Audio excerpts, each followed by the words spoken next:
Bonjour à tous, c'est Dorian et bienvenue dans cette nouvelle vidéo. Alors, j'ai envie de vous faire une vidéo un peu différente et je vous propose ainsi de vous donner en fait un avis rapide et à chaud sur des actions qui ont baissé de plus de 50% sur les 12 derniers mois.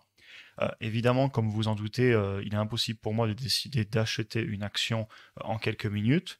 Cependant, j'ai eu des questions dans les commentaires sur comment je peux me faire rapidement une opinion sur une entreprise, quelles sont les principales choses que je regarde avant de me décider si j'ai envie de rechercher l'entreprise plus ou pas. Et donc dans cette vidéo, je vous propose de regarder ensemble mon processus de réflexion, pas mal d'indicateurs financiers, globalement ce que je regarde et ma façon de penser. Ce sera une vidéo qui sera assez peu éditée et je vais tout simplement découvrir les actions avec vous, du moins pour celles que je ne connais pas trop. Et à la fin, je vous montrerai aussi quand même les limites entre guillemets de ce genre d'analyse rapide avec deux actions bonus. Donc les actions qu'on va regarder, ce sont PayPal, Shopify, Facebook, Zoom, Etsy et Netflix. Alors avant de passer à PayPal, n'hésitez pas à me dire si ce type de vidéo où je passe rapidement sur des actions sans forcément rentrer dans les détails, mais plus en regardant quelques points particuliers et vous donnant rapidement ma vision des choses, est-ce que c'est quelque chose qui vous plaît ou alors pas du tout? Et aussi évidemment, soyez pas trop dur avec moi parce que c'est la première fois que je fais ce genre d'exercice où je vais vous donner juste ma vision à chaud sur certaines actions sans trop de préparation et donc j'ai pas forcément l'habitude. Très bien, donc passons sur la première action, il s'agit de PayPal. Alors on va passer un petit peu plus de temps sur PayPal que sur les prochaines parce que je vais vous détailler entre guillemets ma façon rapide de penser, comment en 5 minutes je pourrais étudier une entreprise si elle m'intéresse ou pas. Évidemment, tout ce que je vais vous dire ici dans cette vidéo, ce n'est que mon avis, et j'ai certainement tort ou peut-être tort, on verra bien, c'est le futur qui nous le dira. Et au final, chacun a sa vision des choses, on prend tous nos propres risques avec notre propre argent, et je ne vous donne pas de conseils évidemment, comme je vous le dis à chaque fois. Alors, il faut savoir que moi personnellement, la première chose que je fais quand je regarde une action, c'est que je regarde le business model de l'entreprise et j'essaie de comprendre ce qu'elle fait et quel est pour moi le potentiel futur de ce business. Est-ce que c'est un business qui va grandir ou au contraire, est-ce que c'est un business qui pour moi pourrait être disrupté, pourrait disparaître ou n'a pas forcément d'avenir? Donc ça, c'est toujours la première étape que je fais. Et un exemple concret, par exemple, c'est que moi, personnellement, je n'investis pas en direct dans le pétrole. Tout simplement parce que je n'y crois pas. Et point final, ce n'est pas un secteur qui m'intéresse. L'énergie, oui, mais pas forcément les hydrocarbures. Et donc, j'investis pas là-dedans, si ce n'est évidemment via les ETF. Mais ça, c'est une autre histoire. À l'inverse, je comprends un petit peu plus la technologie et il y a certaines entreprises et certaines révolutions industrielles dans lesquelles je crois. Et dans ce cas-là, j'hésite pas à investir plus dedans parce que je comprends le potentiel futur de l'entreprise. Donc pour PayPal, évidemment, c'est une entreprise qui fait principalement du paiement. Donc ils ont l'application Venmo aux États-Unis et puis tout simplement aussi PayPal.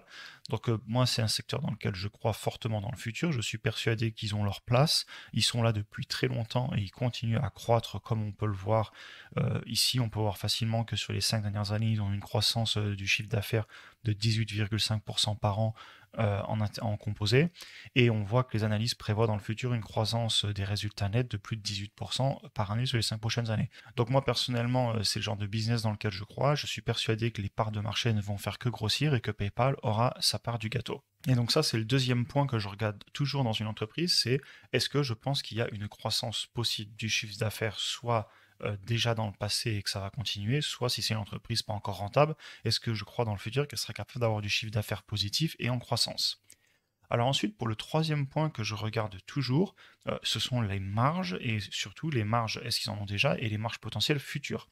Car en effet, il y a un moment, le chiffre d'affaires dans le point 2 que je regarde, il va forcément falloir le transformer en résultat net, en profit, parce que c'est bien beau d'avoir du chiffre d'affaires, mais il y a un moment, il faut aussi être profitable et gagner de l'argent. Alors ça peut déjà être le cas sur des entreprises matures, comme PayPal, qui est une entreprise assez mature. On voit qu'ils ont une marge nette, donc profit margin, à plus de 16%. Donc c'est une entreprise qui, quand elle rentre 1000 en chiffre d'affaires, il lui reste 164 en résultat net à la fin. Donc évidemment, c'est une entreprise qui est d'ores et déjà rentable, mais il y a aussi les entreprises qui ne sont pas forcément rentables. Il y a des entreprises dans lesquelles j'investis qui ne gagnent pas encore d'argent, mais c'est pas forcément un problème pour moi. C'est juste une autre façon d'analyser l'entreprise quand je rentre plus en détail. À partir du moment où je crois que dans le futur, elle peut être rentable, avoir une marge positive, si possible autour des au moins 10%, voire même plus de 20%, c'est génial. Et dans ce cas-là, je peux aussi venir investir dans l'entreprise. Donc voilà pour le troisième point. Donc je répète, premier point, toujours regarder le business de l'entreprise. Est-ce que j'y crois? Est-ce que je le comprends? Est-ce que que j'aurai des facilités à l'analyser? Ou alors est-ce que c'est quelque chose que je comprends pas du tout, par exemple le médical, et donc j'investis pas trop dedans, je laisse les ETF le faire pour moi en diversifiant. La deuxième partie, est-ce que l'entreprise a un chiffre d'affaires, donc un résultat brut croissant et qui a encore du potentiel de croissance. Le troisième point, je regarde évidemment les marges pour voir si l'entreprise a un potentiel de gagner de l'argent. Je parle ici de résultats nets ou est-ce que c'est déjà le cas. Et ensuite, on passe à la quatrième étape et en fait, c'est tout le reste. Donc l'état financier de l'entreprise, est-ce que l'entreprise est bien gérée, qui c'est qui la dirige, quels sont tous ces différents indicateurs, ces ratios, le cash par rapport à la dette, le PI, le forward PI, le price to sales. Donc tous ces indicateurs viennent toujours après pour moi dans le quatrième point, tout simplement parce qu'ils sont uniques à chaque entreprise et il n'y a pas de vérité vraie. Par exemple, sur une entreprise à un fort cash flow, comme par exemple un producteur d'énergie renouvelable, je ne vais pas forcément trop regarder le PI, mais à l'inverse, je vais regarder plutôt le price to free cash flow, donc le prix par rapport au cash flow continu que l'entreprise rentre chaque trimestre. Ce sera pour moi plus important. À l'inverse, pour une entreprise jeune et en phase de développement, je vais plus regarder le price to sales, donc le prix par rapport au revenu brut et le potentiel de croissance des revenus bruts et de la marge, avant de regarder le PI, parce que regarder des résultats nets alors que l'entreprise ne gagne pas encore d'argent, ça n'a aucun sens, puisque de toute façon, vous serez en négatif. Bref, ce que je veux vous dire, c'est que ce quatrième point, c'est là que la difficulté arrive, parce que chaque entreprise est unique et c'est difficile pour moi de vous dire en 5 minutes si l'entreprise, pour moi, il faut l'acheter ou pas, parce que c'est à ce moment-là que les difficultés viennent, parce que chaque business et chaque entreprise est unique et c'est pour ça que je peux passer des jours, des semaines, voire des mois à regarder une action avant de me décider à investir dedans. Donc si on regarde tous ces autres indicateurs sur PayPal, donc c'est une entreprise, comme on l'a dit, qui est rentable, qui a déjà donc une marge positive, donc on va déjà pouvoir aller voir le PI et le forward PI. Donc on voit que c'est une entreprise qui a un PI donc de 27,49. Donc on voit cependant qu'ils ont une très grosse croissance prévue et ils devraient passer sur un forward PI en dessous de 17 l'année prochaine. Ensuite on peut aller voir le price to sales. Évidemment il est pas trop élevé, il est à 4,5, c'est pas mal, vous verrez des entreprises qui peuvent être à beaucoup plus élevé que ça. Donc évidemment, quand je dis un price to sales à 4,5, c'est pas élevé, c'est pas forcément vrai, c'est très élevé pour certains types d'entreprises et c'est très faible pour d'autres types d'entreprises. Ici, on parle d'une entreprise qui est quand même déjà mature mais qui a un potentiel de croissance et donc il n'y a rien de choquant pour moi. Donc globalement, si je conclue sur PayPal, pour moi, c'est une entreprise qui est intéressante. J'ai d'ailleurs une position dessus, comme vous le savez, que j'ai ouvert il y a quelques mois et que je continue à acheter un petit peu chaque mois. On voit que c'est une entreprise qui a perdu plus de 70% par rapport à ses plus hauts historiques. Elle était évidemment beaucoup plus chère à l'époque et moi personnellement j'ai commencé à l'acheter que quand on était sous le plateau des 180 que vous voyez ici. Elle a encore beaucoup baissé depuis, donc je suis à la baisse dessus, mais c'est pas grave. C'est une entreprise que je conserve pour le long terme parce que je suis persuadé qu'elle va croître. Très bien, donc passons maintenant sur la prochaine action et il s'agit de Shopify. Alors, Shopify, c'est une entreprise qui propose un service pour construire des sites internet pour faire du e-commerce. C'est une entreprise donc on pourrait assez facilement, même si c'est pas tout à fait le même business model, mettre en concurrence avec eBay, avec Etsy, avec Amazon peut-être, même si c'est différent, mais c'est le même secteur d'activité. Évidemment, ce que je vous dis là, c'est de tête. Il y a peut-être des entreprises qui sont beaucoup plus proches de Shopify auxquelles je ne pense pas, tout simplement parce que je n'ai pas recherché l'entreprise et je vous donne mon avis à chaud. Et si vous faites une analyse complète de l'entreprise, il faudra que vous ayez cherché tout cela en détail, évidemment. Alors ensuite, donc on va regarder tout d'abord la croissance des revenus bruts dans le passé. Donc on voit qu'ils ont une très bonne croissance des ventes de 64% sur les 5 dernières années chaque année, donc c'est excellent. Ensuite, on va aller voir, comme d'habitude, la marge. Là, par contre, c'est impressionnant, mais c'est bizarre aussi, parce qu'on voit qu'ils ont une grosse instabilité, puisqu'on remonte à plus de 63% sur le net, alors que l'opérationnel, on a tout consommé. Donc déjà, ça me donne l'impression que c'est une entreprise qui ne doit pas avoir des marges stables. Et si on va sur TradingView, je pense qu'on va le voir. Donc si on regarde par le passé, on était en négatif, puis ensuite à 0,5, puis en négatif, puis en positif, puis on rebaisse, puis on réexplose. Ok, donc c'est déjà voilà, donc c'est une entreprise qui a priori n'a pas encore réussi à avoir un business stable. Faudrait chercher en détail pourquoi en allant regarder les documents destinés aux investisseurs, mais c'est assez surprenant. Donc ensuite, on regarde, ils ont quand même un PI, un forward PI. Donc vous voyez, ça veut dire que là déjà je regarde, le forward PI est supérieur au PI. Donc c'est une entreprise qui a des revenus nets qui vont entre guillemets baisser. Donc a priori, c'est une entreprise qui n'a pas forcément encore des revenus nets stables. Par contre, elle a des revenus bruts en croissance. Donc d'ores et déjà, je la classe assez facilement, sans même regarder plus en détail, dans une entreprise que je considérerais assez entre guillemets spéculative. De la même façon, si on prend le price to sales, il est à plus de 15. Donc si on compare à PayPal avant qui était à moins de 5, on est quand même 3 fois plus cher sur le prix par rapport au revenu brut, donc au chiffre d'affaires. Mais donc voilà, globalement, je prends cette entreprise et elle m'a l'air quand même assez instable, toujours dans une forte phase de croissance. Ça ne veut pas dire que je l'achèterai pas, mais ça veut dire qu'avec ces informations-là, c'est presque impossible pour moi de dire si c'est une entreprise intéressante ou pas, parce qu'elle va être assez complexe à analyser. Et il va falloir vraiment que je rentre dans les détails de quelle est pour moi la croissance possible future, comment ils vont réussir à lisser cette marge et à être profitables de façon constante chaque trimestre dans le futur. Donc là, au premier abord, je ne peux pas vous dire que j'ai envie de l'acheter. Au contraire, j'ai plutôt envie de vous dire que ce que je vois, c'est pas rassurant, mais il y a peut-être une explication et il faudrait aller chercher plus en détail. Donc voilà, conclusion sur Shopify, je peux pas vous dire en l'état, en 5 minutes, c'est impossible de dire, et a priori, je vais pas non plus aller la rechercher parce que je suis déjà exposé beaucoup au e-commerce sur Amazon, sur Etsy. Donc voilà, c'est pas forcément ma priorité. Après, pourquoi pas dans le futur, mais en l'état, je passe personnellement. Et encore une fois, j'ai peut-être tort, mais hélas, j'ai pas le temps d'aller analyser toutes les entreprises qu'il y a sur la Terre. Donc, il y a un moment, il faut que je fasse des choix. Et c'est aussi l'objectif de cette vidéo. Vous pourrez peut-être me dire que j'ai fait une grosse erreur, mais il y a un moment, je dois faire des choix et je me gère moi-même. Et je peux pas aller rechercher toutes les entreprises. Très bien, passons sur l'action suivante. Il s'agit de Facebook. Alors, Facebook, on voit qu'il a dégringolé en bourse là, les 3-4 derniers mois. Et c'est une entreprise que j'ai en portefeuille et que je continue d'acheter. Donc là, pour le coup, c'est facile pour moi de vous dire ce que j'en pense. Donc c'est une entreprise qui a une énorme croissance, vous le voyez, de plus de 30% des revenus bruts sur les 5 dernières années, qui va, à mon avis, continuer à accroître ses revenus nets dans le futur, malgré qu'il y ait beaucoup de peur autour du fait que la croissance des utilisateurs sur Facebook, Instagram, elle a entre guillemets ralenti.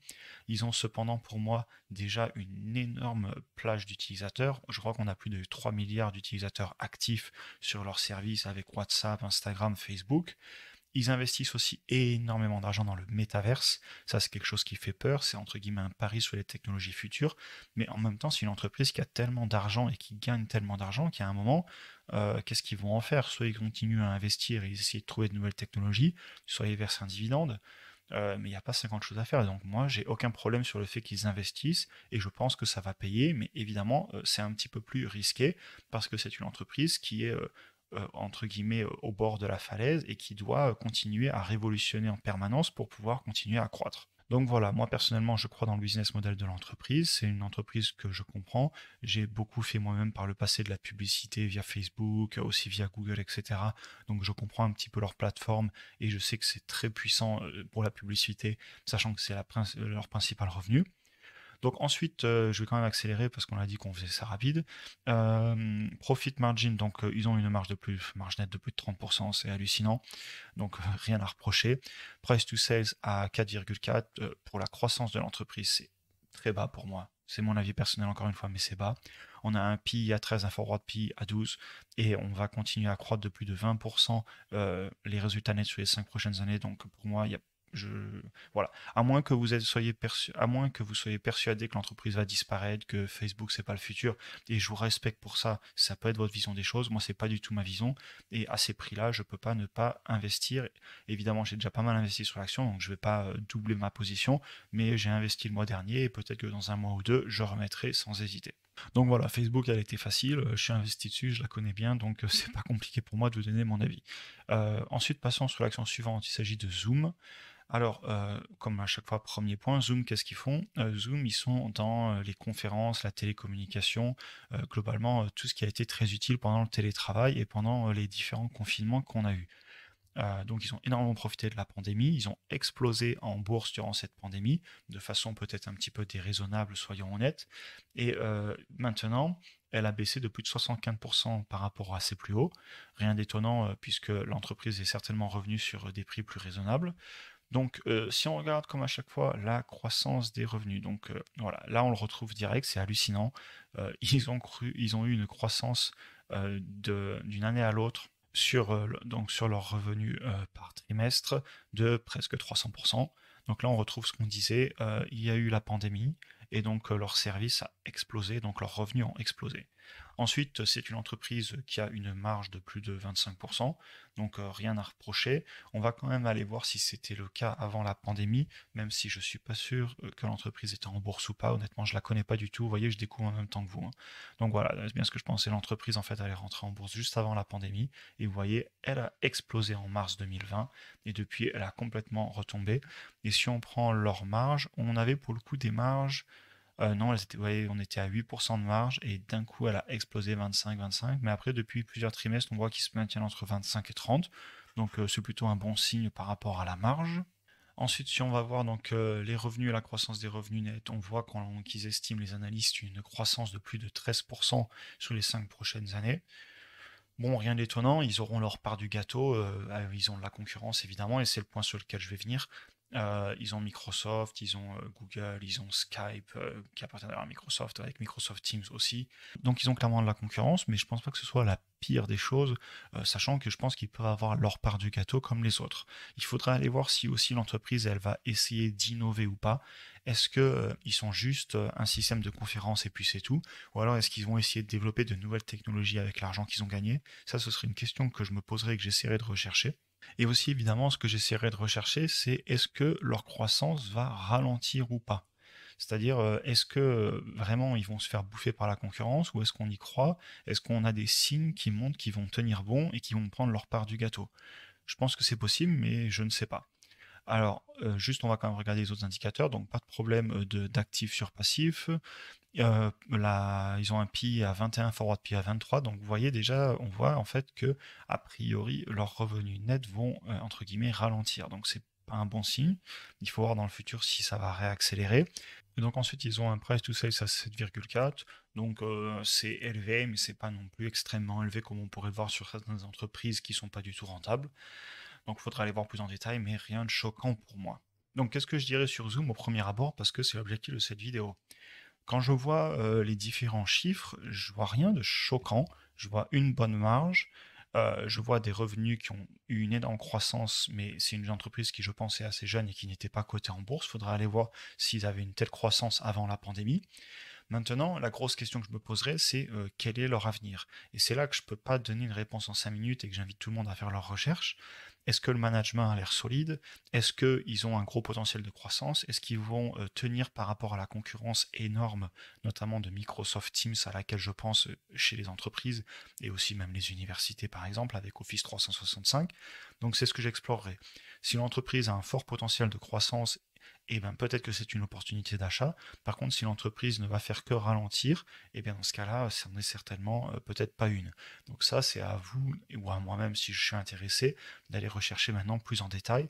Et c'est là, encore une fois, comme je le disais, qu'on revoit les limites d'analyser une action en 5 minutes, parce qu'on ne peut pas se faire une idée de la croissance future, et au final, c'est le nerf de la guerre, la croissance dans le futur de l'entreprise. Très bien, donc passons à l'action suivante, il s'agit d'Etsy.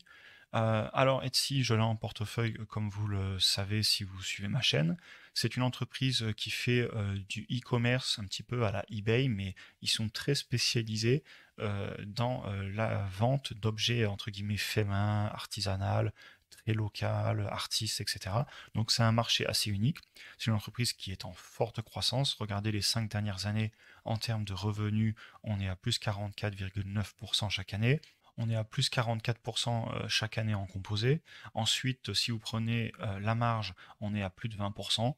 Rien d'étonnant, évidemment. On est sur une entreprise complètement dématérialisée. On est sur du business en ligne. Donc, c'est des marges que vous retrouverez chez d'autres entreprises du même type. Donc, bon, bah, tant mieux, c'est rassurant. Ensuite, si vous regardez donc le PI et le forward PI, on peut, si une entreprise rentable, on a un PI de 36 et un forward PI de 25. Donc on retrouve ici notre forte croissance puisque les revenus nets a priori vont fortement augmenter parce que l'entreprise accélère son business et donc elle a une bonne croissance. On a un price to sales en dessous de 7, donc rien d'inquiétant, c'est pas bas, mais c'est pas non plus complètement surélevé comme on a pu le voir avant sur Shopify. Tiens d'ailleurs c'est intéressant de comparer cette action à Shopify. Si vous regardez, l'entreprise, pour moi, elle est au premier abord beaucoup plus attirante que Shopify, il n'y a pas de doute. On a un price to sales qui est beaucoup plus bas à 7 contre 15, presque 16 ici, pardon, 15,85. Si on regarde le PI, il est il est un peu plus élevé, mais surtout on est en baisse. On a une croissance constante sur les prochaines années. On n'a pas d'incohérence sur la marge. On peut aller le vérifier sur TradingView. On va regarder la marge sur les derniers mois. Donc si on regarde, vous voyez, on va remonter en 2018. Donc c'est 13 de marge, 20, 18, 10, 5, ça a rebaissé, 22, 20, 24, 26, 18.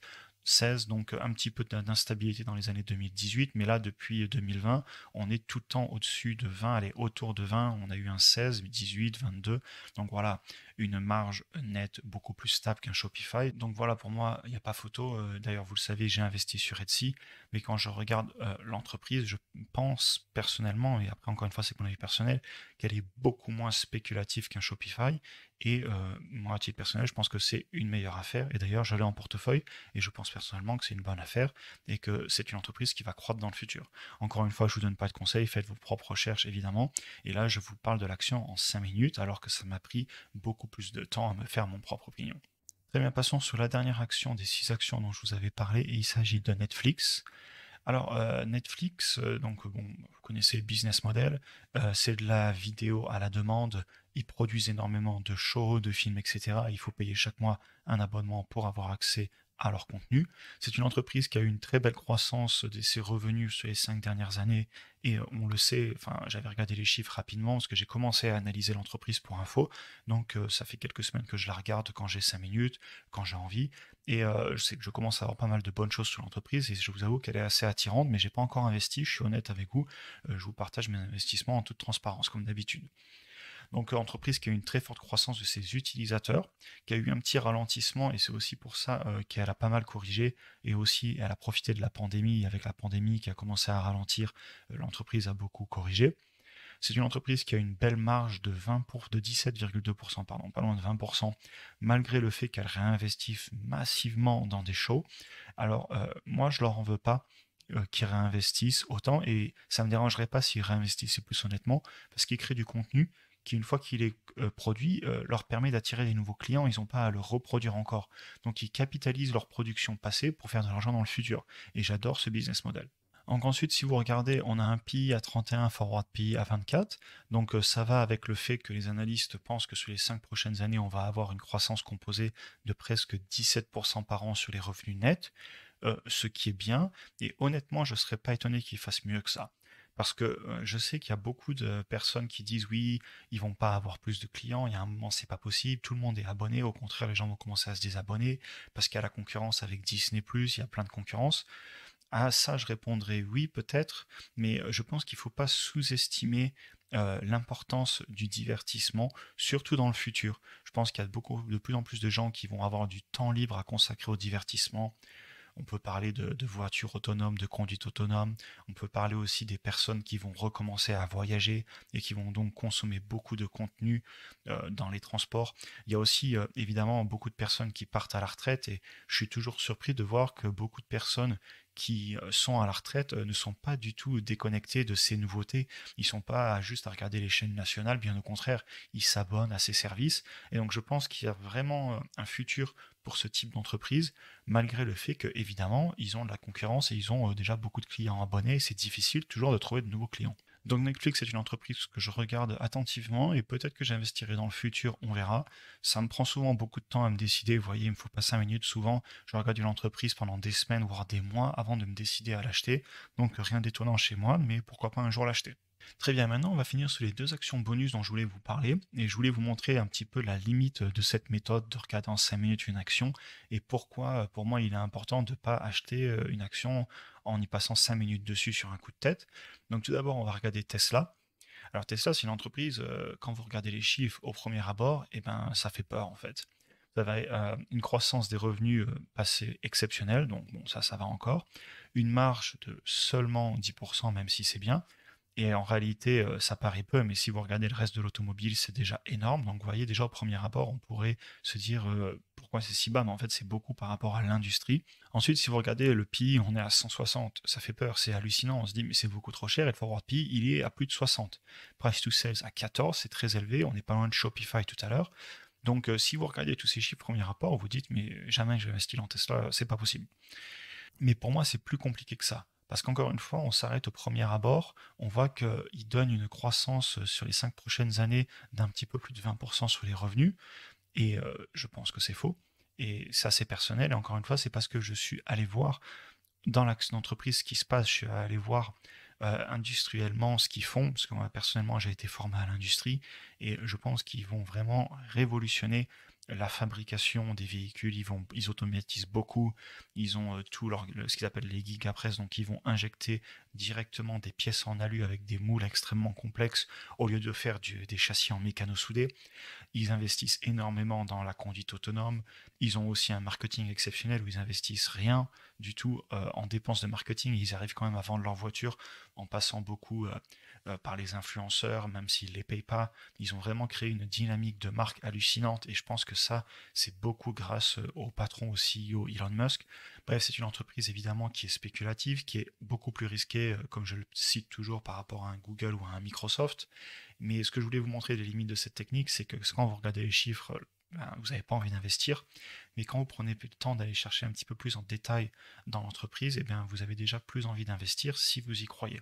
Et évidemment, je vais peut-être me planter, j'ai peut-être tort d'avoir investi dans cette entreprise je crois que j'ai commencé à investir il y a 1 an et demi, et je dois être en hausse dessus. Il faudrait regarder les pourcentages, mais je suis encore à la hausse dessus malgré la correction de 1200 à 800. Je crois que j'ai un coût de revient autour des 600 et quelques. Donc voilà, j'ai coupé la vidéo pour aller voir, j'ai un coût de revient autour des 670, donc vous voyez que je ne suis pas encore redescendu dessus. Donc voilà, c'était juste pour vous montrer que effectivement c'est très bien pour se faire une première opinion sur une entreprise, mais il faut chercher plus en profondeur et vraiment pousser l'analyse avant d'investir ou pas, et ne pas s'arrêter à quelques chiffres qui nous sont présentés, même si évidemment c'est très important et c'est très utile pour se faire un avis. Très bien, passons à l'autre exemple que je voulais vous montrer, il s'agit de Palantir. Donc Palantir, c'est une entreprise beaucoup plus risquée que j'ai en portefeuille, qui ne gagne pas d'argent actuellement. Et quand vous regardez les chiffres, ben, c'est un petit peu comme Tesla, on n'a pas envie de l'acheter. On a un price to sales à 15, c'est élevé. On a un forward PE parce qu'en théorie, il devrait commencer à gagner de l'argent fin 2022, début 2023, mais pour l'instant, c'est pas fait. C'est une entreprise qui a une marge, si vous regardez, négative, mais ici on est en marge nette. Par contre, si vous regardez la marge brute, on est à 78%. C'est normal, c'est du logiciel, ils ont très peu de frais d'utilisation, enfin ils ont très peu de frais fixes. Par contre, ils ont beaucoup de dépenses en recherche et développement. Et donc, c'est là qu'on voit encore une fois les limites d'étudier une entreprise non profitable avec des indicateurs financiers standards. Donc, si vous prenez mon premier point, que fait l'entreprise? Moi, Palantir, j'adore ce qu'ils font, c'est de l'analyse de données très poussée, et je suis personnellement persuadé que ça fait partie du futur. Je ne sais pas s'ils vont réussir eux à le faire, mais c'est un business model dans lequel je crois et dans lequel j'ai envie d'investir. Vous prenez le deuxième point que je regarde toujours, la croissance passée des revenus. Alors si l'entreprise, ça fait pas très longtemps qu'elle est en bourse, donc on n'a pas les 5 dernières années, cependant vous verrez qu'elle a une très bonne croissance des revenus par le passé. Vous prenez mon troisième point que je regarde toujours, c'est les marges, et donc là déjà on voit une énorme différence entre la brute et la nette, et tout simplement parce qu'ils investissent énormément en recherche et développement, et donc forcément ils gagnent toujours pas d'argent, mais c'est un choix de l'entreprise, et c'est pour ça que malgré que ce soit une entreprise qui n'est pas rentable, moi personnellement j'ai investi dessus. Évidemment il y a plein d'autres raisons, et c'est une analyse beaucoup plus complète et poussée que j'ai fait, et encore une fois c'est personnel, c'est mon argent, je vous invite pas du tout à investir sur ce genre d'entreprise, c'est une entreprise risquée, et ça ne pèse pas la majorité de mon patrimoine. On parle ici de quelques pourcents maximum sur ce genre d'entreprise. Et enfin, le quatrième point, donc tous les autres ratios que vous pouvez regarder, ben là on voit qu'on est vraiment très limité parce que le PI, ben, il n'y en a pas, le price to sales, il est élevé. Donc voilà, c'est une entreprise dans laquelle vous ne pourrez pas investir si vous faites du value investing typique, où vous regardez juste le payout ratio, le dividende ici, il n'y en a même pas, donc pas de payout ratio. Si vous regardez le PI, le forward PI, le PS, et que vous vous arrêtez là, et ben, en termes de value investing, évidemment, vous n'allez pas investir dans cette action. Et encore une fois, j'ai aucun problème avec ça. Je respecte toutes les techniques d'investissement. Il y en a qui font du trading, il y en a qui font du value investing, il y en a qui font du dividend investing. Bref, moi personnellement, je fais un petit peu de différentes techniques. J'ai des actions value, j'ai des actions dividendes, et j'ai aussi des actions croissance. Et là, on est typiquement sur une action croissance, comme peut l'être aussi par exemple Tesla. Et c'est difficile en 5 minutes de vous donner une opinion. Et donc, quand dans les commentaires, on me dit qu'est-ce que tu penses de cette action, et si c'est une action croissance qui a des indicateurs financiers comme vous les voyez ici sur l'écran, et ben en fait, je ne peux pas répondre et je peux pas répondre sans passer beaucoup de temps à chercher l'entreprise. Donc généralement, je dis juste que je peux pas donner mon avis. J'en suis désolé, mais je préfère faire ça que de mentir et de vous dire qu'en 5 minutes, je peux me faire une opinion sur toute entreprise. Très bien, j'en ai fini avec cette vidéo. N'hésitez pas à me dire si vous avez aimé ce genre de vidéo où je vous donne une opinion assez rapide à chaud, ou alors est-ce que ça vous plaît pas forcément. N'hésitez pas comme d'habitude à vous abonner, vous exprimer dans les commentaires, je le répète à chaque fois, c'est important pour la chaîne. Et sur ce, bien comme d'habitude, je vous souhaite un bon dimanche et on se voit dans la prochaine vidéo.